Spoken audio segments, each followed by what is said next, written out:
Week 13 is here. Week 12 is in the books. Pete Nova with the Face Off Sports Network. I'm back today to go over my defensive streamers plus rankings to help you win your fantasy football matchups.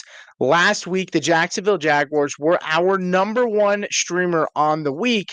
Unfortunately, they came in ranked 14th total for the week on fantasy points.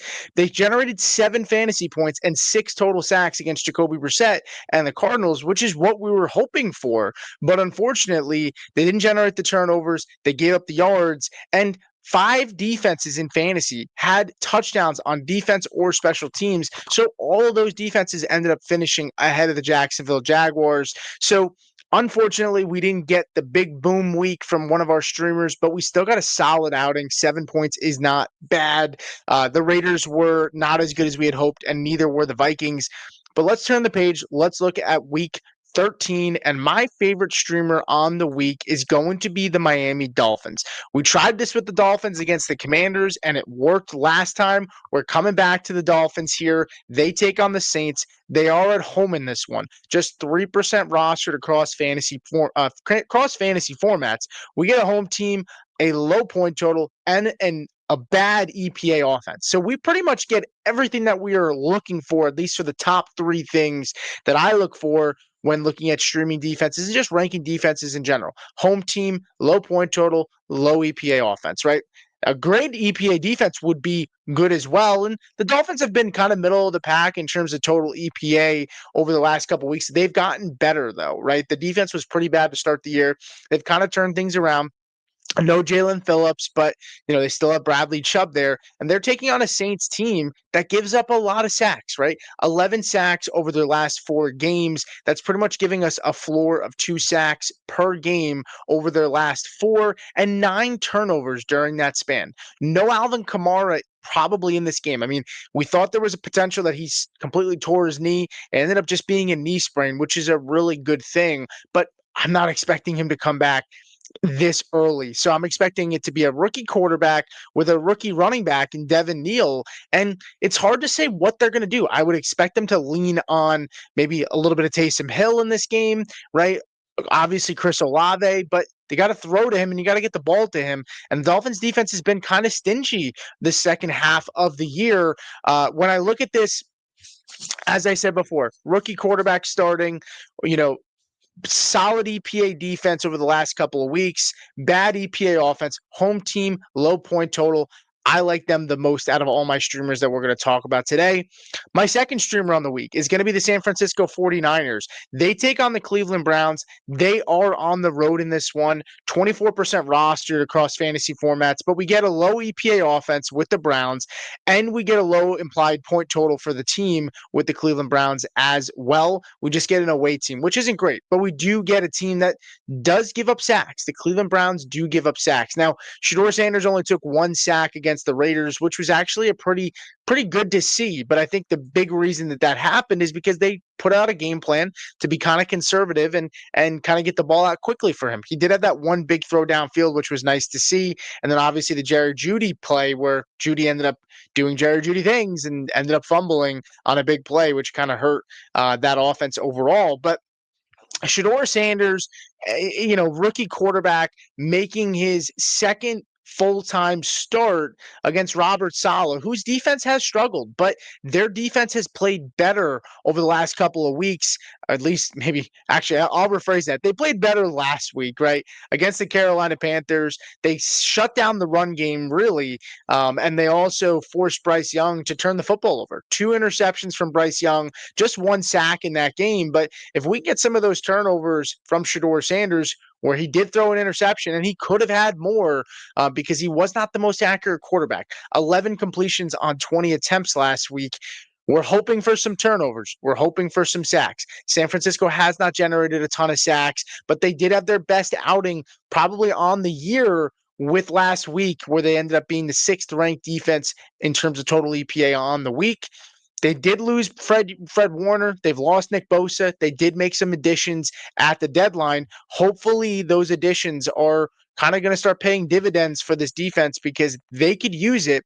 Let's see if Robert Saleh, who is a seasoned play caller, let's see him earn his money here against the rookie making just his second start when his defense has struggled this year, but maybe they can put together 2 straight strong weeks back to back. The priority for them has to be shut down Quinshon Judkins and force Shedeur Sanders to hold the football. If they can do that, they can be successful in this game, and that's why I like them as my number 2 streamer on the week. Let's go ahead and look at my third and final streamer on the week, and it's going to be the Tampa Bay Buccaneers. I've talked about them. Look, I get it. Well, let's talk a little bit about the before I get into the nitty gritty here. 22% rostered. They are the home team here, and maybe they're not rostered as much because they took on a pretty tough schedule the last couple weeks, right? You factor in the last 4 or 5 games, they've played the Rams, they've played the Bills, they've played the Pats, they've played the Lions. They've played top offenses in 4 of the last 5 weeks, and it's caused them to not be pretty good, which makes sense, right? The offense hasn't been that great with Mike Evans being gone, so it hasn't helped out the defense as much either. And they've struggled defensively against some really good offenses. But Arizona is nowhere close to any of those offenses that they have faced. And this is a get right game, I think, for this defense, right? A tough loss against the Rams last week, and most defenses are going to look bad against the Rams. That's the best offense in the NFL. They're taking on Arizona, and Arizona has been much better with Jacoby Brissett. Got to give them their flowers. Jacoby has opened up this offense, but they're still taking a ton of sacks. 16 sacks over their last 4 games. The last 4 weeks, the Arizona Cardinals are giving up the most points in fantasy to opposing defenses, right? They've given up 2 touchdowns to defenses and special teams as well. We talked about it last week. Or we talked about last week, all those defenses that finished high because of those defensive touchdowns. They're not sticky though. Defense and special teams touchdowns are extremely hard to predict, right? It's not easy, but Arizona has been kind to opposing defenses. I like this matchup here. Bucks EPA wise have not been the best over the last couple of weeks. But when you factor in Arizona's offense has not been great either, right? They've opened up with Jacoby, but they're still, taking a lot of sacks, playing sloppy, right? It's just been better than Kyler Murray, and that's a pretty low bar to clear. So Marvin Harrison Jr. probably coming back this week. Maybe Trey Benson. Maybe those things can help them. But I expect Baker Mayfield to play. I expect Bucky Irvin to come back, right? And Chris Godwin making his second straight game back. That offense could be better, even with Baker, with this injury he's dealing with. Offense could be better. Help out the defense a little bit more, sustain more drives, especially running the football with Bucky. And all those things can help this defense. So I like the Bucks defense. They're a playoff stash for me. We've talked about it, like their schedule. I think they're not heavily rostered because they played the Rams last week and they've played a gauntlet of a schedule. But I like the Bucks. They're my number 3 streamer on the week. Let's go ahead and look at my full rankings for week 13. And to start off with the elite tier, you have the Seattle Seahawks at number 1. They're going up against a rookie quarterback in this one. It's going to be Bosmer, very likely. I don't think it's going to be JJ McCarthy. Consensus has them at 1. I have them at 1 as well. Number 2, I have the Los Angeles Rams. The Los Angeles Rams taking on the Carolina Panthers. I almost said the Arizona Cardinals. The Carolina Panthers in this one. And consensus has the Rams at 4. I have them at 2. Really like this matchup for the Rams. Then I have the Los Angeles Chargers here at 3. They're taking on the Raiders. Raiders, I mean, they just gave up 10 sacks to the Browns. I don't expect them to have those kinds of sacks for sure.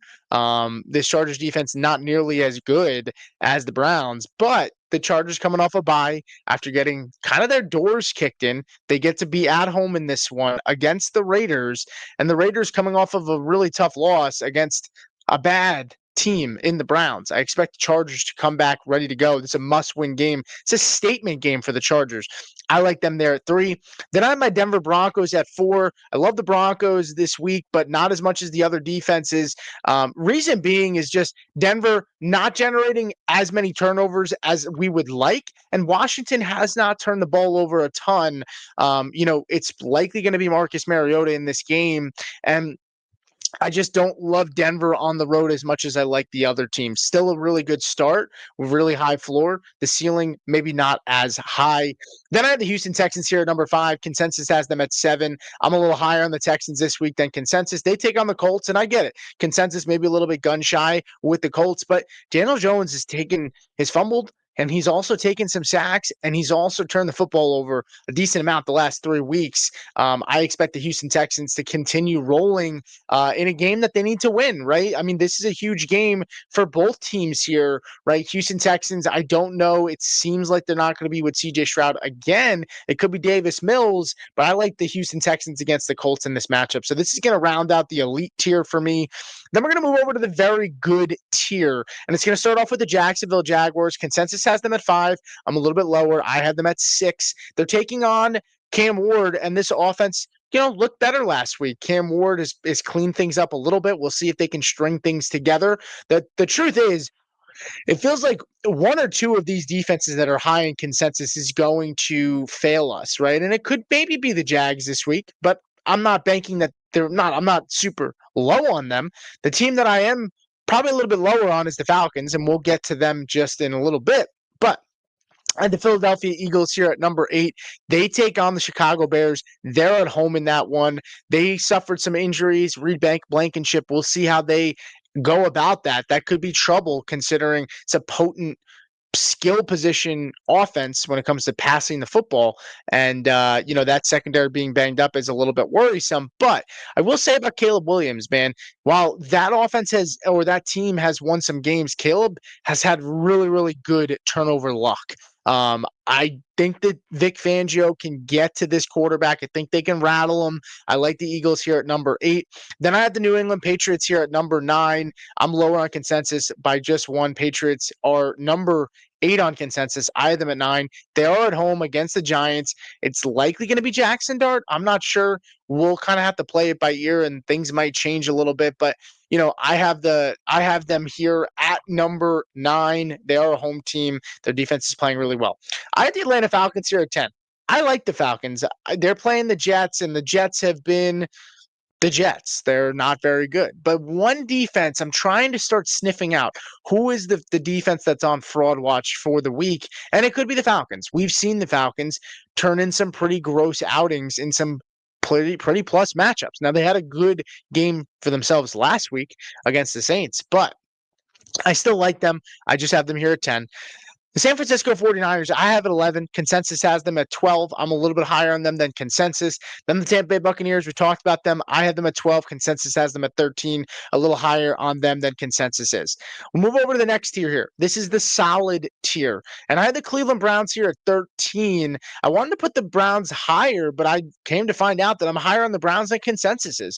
I had the Browns at 13. Consensus has the Browns at 16. And Brock Purdy had some trouble last week, and this is a offensive line that's kind of been up and down this year. Myles Garrett could give them some issues, though. He generally has rushed the passer over the left tackle. I don't know if they're going to just have him go up against Trent Williams the entire time. If they were smart, they'd move him around. But I have the Browns at 13. Then I have the Indianapolis Colts here at 14. That is higher, a lot higher than consensus. Consensus has them at 20. I have them at 14. I think this is an underrated defense here with the Colts. They did take care of Patrick Mahomes, but it was kind of one of those bend but don't break, and eventually the defense broke in that game. Offense wasn't great against the Chiefs there, but I like this defense with the Colts. I have them here higher on them than consensus. Baltimore Ravens here at 15. Baltimore going up against Joe Burrow and the Cincinnati Bengals. Likely no T. Higgins in this matchup. And, this is kind of a tough one to rank here, right? Baltimore, they've kind of come alive a little bit. Consensus has them at 11. I have them at 15. Maybe Joe Burrow is a little bit rusty in this one, but I'm just not really loving them on a short week for a divisional game. The oh my gosh, why am I not?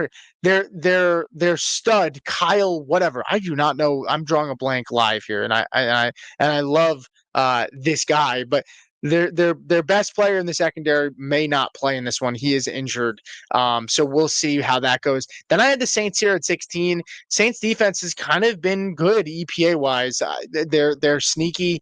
They are taking on a team with the Miami Dolphins. Who knows what offense shows up? But I have them at 16, and then I have the Bills at 17. The Bills taking on the Steelers. Steelers offense has not pushed the ball downfield. I'm not expecting a lot of chunk explosive plays. I'm expecting a grinded out game from that offense. They're going to run the football a ton. That's what the Steelers have done. That's what they'll probably continue to do. And Aaron Rodgers probably makes his return this week. But even if he's at, full strength, I don't even think it's going to be full strength. But, even if he plays, what does that look like? How effective is that offense?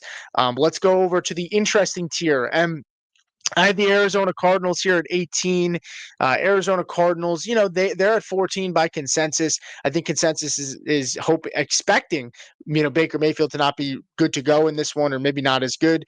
I still feel like they're interesting. That's why consensus has them higher, but I don't have them just as high. I think Bucky Irvin coming back, Chris Godwin with another week back. Baker, I think he's going to gut it out and play. I think he'll be okay. Then I have the Raiders here at 19. Raiders are interesting. They're taking on the Chargers. The Chargers have been pretty favorable to fantasy defenses. Raiders consensus has them at 24. They're interesting if you want to take a chance on them. But I think Chargers with that extra week to prepare, it is pretty risky there. Chicago Bears at 20. They were missing a lot of players due to injury last week. They're taking on the Eagles. The Eagles offense is very confusing to gauge here. So is the Chicago Bears defense as well. I don't think they're very good, but they've somehow put together some solid outings from a fantasy points perspective. But I had them at 20. Pittsburgh Steelers 21. I mean, Josh Allen takes all those sacks. Do we think that happens again? The Steelers scheme has been really weird. There's been a lot of rumblings about how the play calling is pretty bad. James Harrison came out and talked about it with Joe Hayden on their podcast. Steelers kind of in a weird spot right now, but they take on the Bills, and both teams, again, must wins, right? Bounce back. We're getting to that point in the year where a lot of teams must wins right now, and they're going against each other. Hail Mary tier. These three defenses. Detroit Lions, terrible last week. Bad call by me. Did not expect them to really perform as poorly as they did. So I have them here at 22. They take on the Green Bay Packers. Packers probably get Josh Jacobs back. Maybe it's a short week, but I don't love the fact that it's a short week and banged up, coming out of that game, extra intensity, extra emotions in that one, for them because they went into overtime. So I don't love them. Then at 23, I have the Tennessee Titans here, and Tennessee Titans kind of interesting too. I wanted to have them higher, but I didn't. But they're a nice Hail Mary if you're in really deep leagues. They take on the Jacksonville Jaguars. Jaguars give up a lot of sacks. I'm not in love with the Titans, but they're interesting. But I don't expect a high floor, but maybe decent upside. But it's very risky. Then you have the Kansas City Chiefs at 24. Look, I totally understand if you want to have the Kansas City Chiefs higher because they're just a better defense. But they're taking on the Dallas Cowboys. That offense is rolling right now. It's going to be in Dallas, warm weather. It's not going to be in Kansas City. And both teams, again, another one. Big game. Big game. But again, another short week matchup there. So we'll see how it goes. But that's going to do it for me, guys. If you have any questions, comments, leave them in the video section or comment section below. Good luck. Happy holidays. And I'll see you guys next.